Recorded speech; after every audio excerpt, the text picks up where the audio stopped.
जय माता दी। नवरात्रि के 5वें दिन की हार्दिक शुभकामनाएं। आज माँ स्कंद माता की कथा के बारे में जानते हैं। पौराणिक कथा के अनुसार बहुत समय पहले जब भगवान शिव का विवाह देवी सती से हुआ था, तब सती ने अपने पिता द्वारा आयोजित महायज्ञ में खुद को यज्ञ की अग्नि में भस्म कर दिया था। तब भगवान शिव अत्यंत क्रोधित हो गए थे और सब कुछ त्याग कर देवी सती के वियोग में गहन तपस्या में चले गए थे। उस समय तारकासुर नामक असुर ने कठोर तपस्या करके ब्रह्मा जी से एक ऐसा वरदान प्राप्त कर लिया था कि उनका वध केवल भगवान शिव के पुत्र के हाथों ही संभव था।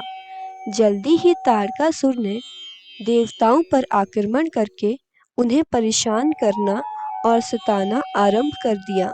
हताश देवताओं की एकमात्र आशा शिव और सती के पुनर्मिलन में थी। सती ने पर्वत राज्य हिमालय की पुत्री पार्वती के रूप में पुनर्जन्म लिया। देवऋषि नारद ने पार्वती से भेंट की और उन्हें उनके पिछले जन्म को और इस जन्म के दिव्य उद्देश्य की याद दिलाई। नारद के शब्दों से प्रेरित होकर पार्वती जी ने कठोर तपस्या का मार्ग अपनाया, सभी संसारिक सुखों का त्याग कर दिया। 1000 से अधिक वर्षों तक उन्होंने कठोरतम परिस्थितियों को सहन किया।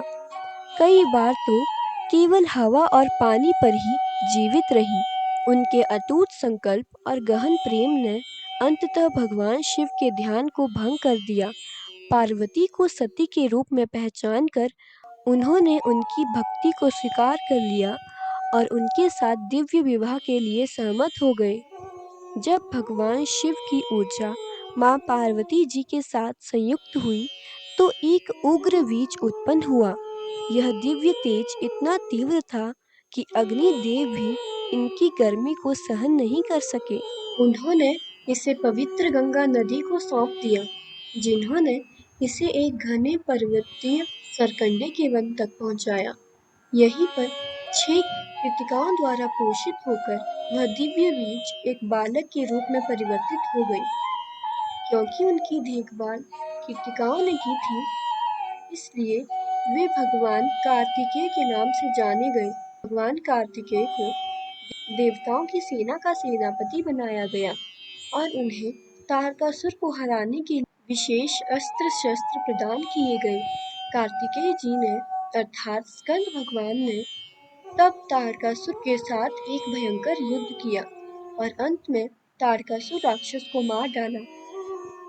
उनकी माता माँ पार्वती को स्कंद माता के नाम से जाना जाने लगा। भगवान स्कंद के बाल रूप का रहस्य यह एक सर्वविदित प्रश्न है कि देवों के सेनापति और महापराक्रमी भगवान कार्तिकेय स्कंद अपनी माता स्कंद माता की गोद में सदैव बाल रूप में ही क्यों विराजते हैं। इसके पीछे एक पौराणिक कथा प्रचलित है, जो एक खेल और उसके परिणाम स्वरूप मिले एक श्राप से जुड़ी है। कथा के अनुसार एक बार भगवान शिव और माता पार्वती चौसर का खेल खेल रहे थे। इस खेल में भगवान शिव अपना सब कुछ हार गए और निराश होकर कैलाश त्याग कर गंगा तट पर चले गए।